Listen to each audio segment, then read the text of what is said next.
Right, that was a big one. Well, my friends, good morning, everybody. My friends, well, we did it. We did it. We pulled it off, didn't we? Boris Johnson has the biggest Conservative majority since 1987. It's going to affect all of us, so stick with us and we'll tell you how.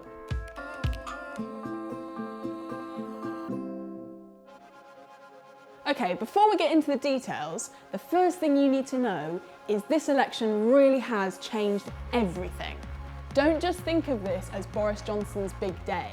Think of this as day zero for British politics. UK voting has always been about tribes, especially in certain parts of the country. It's a cliché, but northern industrial towns don't tend to vote Conservative. It even had a name, the Red Wall, but last night that came crashing down. Seat after seat changed hands. Take Blythe Valley. It had never voted Conservative in its history. I would like to thank Boris. I'm going to be on that train on Monday. I'm going to London. We're going to get Brexit done. An NHS worker in a northern minor town thanking a Tory leader. It's unbelievable. Our reporter's been finding out why people jumped to Conservatives. There are people here who are flabbergasted this morning, but then lots of people saying, look, it's what we wanted. They're blaming Brexit. This was a 63% Leave voting seat, and they say they didn't want to see Jeremy Corbyn as Prime Minister. People are letting go of political baggage. They're forgetting stuff like Margaret Thatcher and the miners' strike. It changes who the Conservatives are. The new people they represent are more northern and working class, which could bring clashes from other members of the party.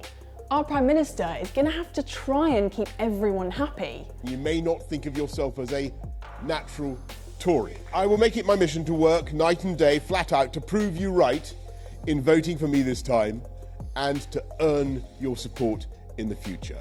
For some seats, Brexit's the only thing they have in common. So once that's dealt with, what happens? Anyway, hopefully he won't be making any more film cameos either.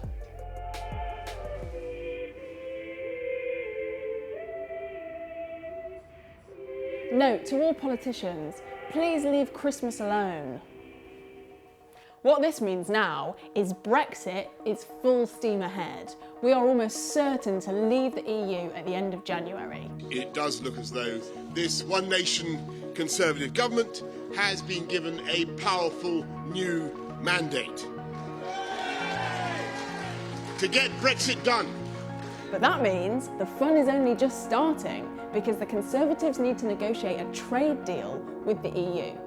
We might have a deal to leave, but in terms of a future trading relationship, nobody knows what that'll look like.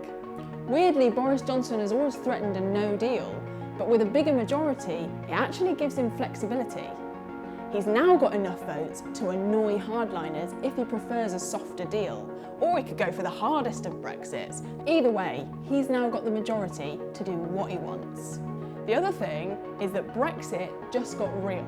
We've heard all those interpretations of Brexit and the solutions offered, but now we're going to find out who's right. Just look at Northern Ireland. The withdrawal agreement effectively creates a commercial border in the Irish Sea. So goods coming from the rest of the UK to Northern Ireland face the prospect of new customs checks, and goods going the other way face the prospect of onerous new paperwork. Unionists here are deeply worried that the withdrawal agreement effectively carves off Northern Ireland politically from the rest of the United Kingdom. The other big winners last night were the SNP. They now almost totally control Scotland. That's another huge change in our politics. This could be a big step towards Scottish independence. So that independence referendum that was very much at the heart of the SNP's campaign, there is a renewed, refreshed, strengthened mandate for that. But Boris Johnson has said he wouldn't back a referendum. How Boris Johnson will react as Prime Minister will be interesting. I think it's more difficult for him now to say never, given the amount of seats that they won, or perhaps he'll just ask for her to wait until 2021, which is when there are Scottish government elections. Okay, the next one isn't a huge change. The Liberal Democrats had a real shocker. Their leader built their campaign on one thing and actually believed they could grab lots of Remain votes. I'm excited to stand here as your candidate for Prime Minister. But she didn't even hold her own seat. The other massive effect this result is going to have is on the economy. This is likely to prove to be a very economically significant election result. It means that Boris Johnson can enact his hard Brexit. We are not going to be changing the shape of our economy. That means lower incomes for ordinary people, a bit more public spending, less tax revenues to spend on public services. The last thing to bear in mind is that it's so hard for Labour to come back from this. No party has been able to win back such a deficit in a single term. So it's totally plausible we're set for 10 more years of Conservative rule. You've lost the 2024 election as well. No parliament, no opposition ever gains that number of seats. I would dispute that. I would dispute that, because what's clearly come through, I think, these results, is that this was the Brexit election. A lot of people blame Jeremy Corbyn and his left-wing policies for being unelectable. When you look at just how bad these results are, this is not just a defeat for Jeremy Corbyn, this is a defeat for the politics that he represents. Obviously Jeremy Corbyn's going to go. I will not lead the party in any future general election campaign. But a lot of the party's members are Corbyn believers. So how is the party going to work out a way forward? So yeah, I guess the big takeaway from this election is something we knew already. Brexit has divided the country and is changing our politics at a crazy speed. So buckle up, because that ride is far from over. Thank you for hanging out with us. We hope you've enjoyed it and found it useful. This is our last episode now, so we thought we'd say goodbye with the thing that matters most to us. Some lukewarm humour that we could get past BBC impartiality rules. See ya. You're all a bunch of morons. Say again?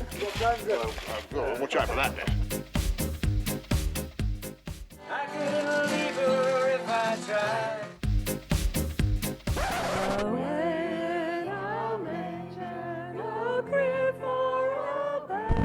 Number 10! You just are waiting for me to fall.